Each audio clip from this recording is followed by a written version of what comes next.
নমস্কাৰ বন্ধুসকল, প্ৰজ্ঞান ইউনিভাৰ্ছ চেনেলত আপোনালোকক সকলোকে স্বাগতম জনাইছোঁ।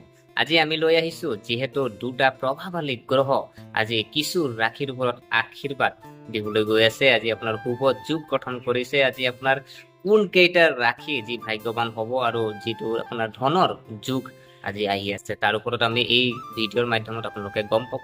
গতিকে পলম নকৰি আহক আমি ভিডিঅ'ৰ মাজলৈ সোমাই যাওঁ।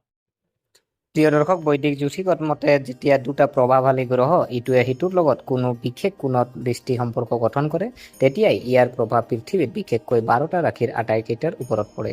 কিন্তু কিছুমান ৰাশিয়ে ইয়াৰ পৰা প্ৰত্যক্ষ আৰু গভীৰ লাভ কৰে। 2025 চনৰ 23 জুলাই শুক্ৰ আৰু মংগল গ্ৰহৰ মাজত 90 ডিগ্ৰী দৃষ্টিকোণ গঠন হ'ব, যাৰ ফলত কেন্দ্ৰ দৃষ্টি যুগৰ সৃষ্টি হ'ব। এই যুগক অত্যন্ত শুভ, ধন সম্পত্তিৰ প্ৰেমৰ বৰ্ধক, শক্তি প্ৰদানকাৰী আৰু বস্তুগত আনন্দৰে ভৰপূৰ বুলি গণ্য কৰা হয়।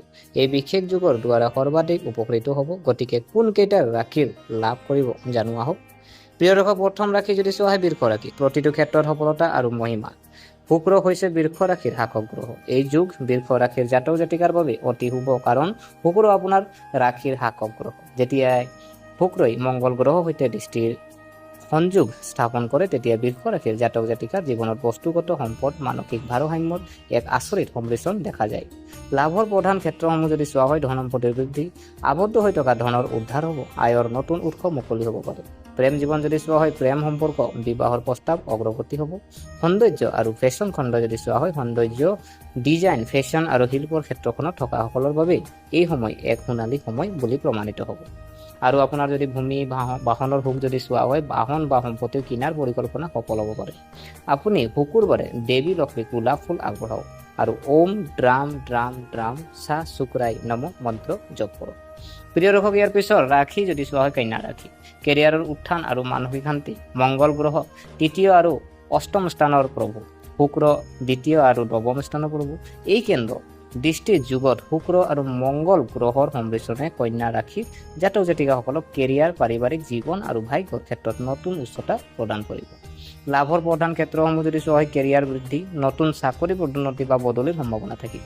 ছাত্ৰ ছাত্ৰীৰ বাবে প্ৰতিযোগিতামূলক পৰীক্ষাত সফলতা পোৱাৰ সম্ভাৱনা দেখা গৈছে। বিদেশ ভ্ৰমণৰ বাবে যোগাসন, যিসকলৰ বিদেশলৈ যোৱাৰ পৰিকল্পনা আছে তেওঁলোকে সফল হ'ব পাৰে। আৰু পাৰিবাৰিক যদি চোৱা হয়, ল'ৰা ছোৱালীৰ লগত জড়িত চিন্তাবোৰ নাইকিয়া হৈ যাব, বিবাহিত জীৱন মধুৰ হৈ পৰিব। আপুনি বুধবাৰে গণেশজীক দুবৰিবন আগবঢ়াওক, একেলগে ওম বুধাই নম আৰু ওম শুক্ৰাই নম জপ কৰিব পাৰে। প্ৰিয় দৰ্শক, ইয়াৰ পিছত ৰাশি যদি চোৱা হয় মকৰ ৰাশি। মকৰ ৰাশিৰ যদি চোৱা হয়, ভাগ্যৰ দুৱাৰ খোল খাব, কেৰিয়াৰ ব্যৱসায়ত লাভ। মংগল গ্ৰহ চতুৰ্থ আৰু একাদশৰ প্ৰভু, শুক্ৰ পঞ্চম আৰু দশমৰ প্ৰভু। মকৰ ৰাশিৰ বাবে শুক্ৰ মংগলৰ কেন্দ্ৰ দৃষ্টিযোগ ভাগ্য আৰু সামাজিক প্ৰতিপত্তিৰ বাবে বিশেষভাৱে উপকাৰী বুলি প্ৰমাণিত হ'ব। লাভৰ প্ৰধান ক্ষেত্ৰসমূহ যদি চোৱা হয়, ব্যৱসায়ত লাভ, বিনিয়োগে ডাঙৰ লাভ দিব পাৰে, অংশীদাৰিত্বৰ লাভজনক চুক্তি হ'ব, চৰকাৰী কাম, বহুদিন আবদ্ধ হৈ থকা কাম এতিয়া সম্পূৰ্ণ হ'ব। ৰাজনীতি বা সামাজিক কাম, সমাজত সন্মান আৰু স্বীকৃতি বাঢ়িব। নিয়োজিত জাতক জাতিকাৰ বাবে উচ্চ বিষয়ৰ পৰা প্ৰশংসা পাব। আপুনি শনিবাৰে হনুমানজীক বস্ত্ৰ আগবঢ়াওক, ওম অংগাৰকাই নম আৰু ওম শ্ৰীম হ্ৰীম শ্ৰীম কমলাই প্ৰসিদ্ধ জপ কৰক। আৰু ইয়াৰ পিছত ৰাশি যদি চোৱা হয় মীন ৰাশি। ভাগ্য, শিক্ষা আৰু প্ৰেমত শুভকামনা থাকিল। শুক্ৰ তৃতীয় আৰু অষ্টম স্থানৰ প্ৰভু, মংগল গ্ৰহ দ্বিতীয় আৰু নৱমৰ প্ৰভু। মীন ৰাশিৰ স্থানীয় জাতক জাতিকাসকলৰ বাবে এই যুগে শিক্ষা, আধ্যাত্মিকতা, প্ৰেম, ভাগ্যৰ ক্ষেত্ৰত প্ৰচণ্ড ইতিবাচক শক্তি কঢ়িয়াই আনিব।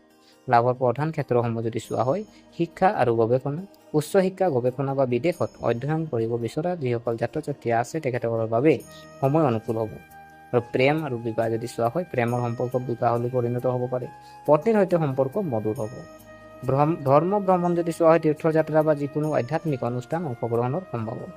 স্বাস্থ্যৰ উন্নতি, মানসিক চাপৰ পৰা সকাহ পাব। আপুনি গুৰুৰ বীজ মন্ত্ৰ ওম ব্ৰীম বৃহস্পতাই নম 108 বাৰ জপ কৰক। প্ৰিয় দৰ্শক, আপুনি হালধীয়া কাপোৰ পিন্ধি কলৰ গছত পানী আগবঢ়াওক। প্ৰিয় দৰ্শক, যদি চোৱা হয় শুক্ৰ মংগল কেন্দ্ৰ দৃষ্টিযুগৰ জ্যোতিষীয় ব্যাখ্যা যদি চোৱা হয়, কেন্দ্ৰ দৃষ্টি কি? কেন্দ্ৰ স্থান হ'ল প্ৰথম, চতুৰ্থ, সপ্তম, দশম। যেতিয়া কোনো গ্ৰহই আন এটা গ্ৰহৰ দিশ লৈ তেতিয়া ইয়াক কেন্দ্ৰ দৃষ্টি বোলা হয়। এই দিশত শুভ আৰু প্ৰভাৱশালী, কাৰণ কেন্দ্ৰস্থানে কৰ্ম আৰু জীৱনৰ মূল লক্ষ্যক প্ৰতিনিধিত্ব কৰে। শুক্ৰ আৰু মংগল যদি চোৱা হয় বিপৰীত প্ৰকৃতিৰ দুটা গ্ৰহ। শুক্ৰ প্ৰেম সৌন্দৰ্য ধন শিল্প আৰু আনন্দৰ প্ৰতীক।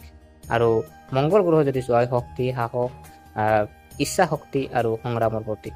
কেন্দ্ৰ দৃষ্টিত যেতিয়া এই দুটা গ্ৰহই ইটোৱে সিটোক আসপেক্ট কৰে বা যেতিয়া আপোনাৰ লগ লাগে তেতিয়া জীৱনত প্ৰেম আৰু শৌৰ্য সৌন্দৰ্য আৰু সাহস বিলাসিকতা আৰু কৰ্মশক্তিৰ ভাৰসাম্যতা থাকে। অন্যান্য ৰাশিৰ ওপৰত সাধাৰণ প্ৰভাৱ যদি চোৱা হয় ৰাশি চক্ৰৰ প্ৰভাৱ যেনে মেঘ ৰাশি মানসিক চাপ কমি যাব কিন্তু খৰচ বাঢ়িব পাৰে। কৰ্কট ৰাশি যদি চোৱা হয় আৱেগিক স্থিৰতা বৃদ্ধি পাব। তুলা ৰাশি কেৰিয়াৰত থকা বাধাসমূহ আঁতৰোৱাৰ পাব পাৰে। আৰু ধনু ৰাশি পাৰিবাৰিক জীৱনত সমম্বল।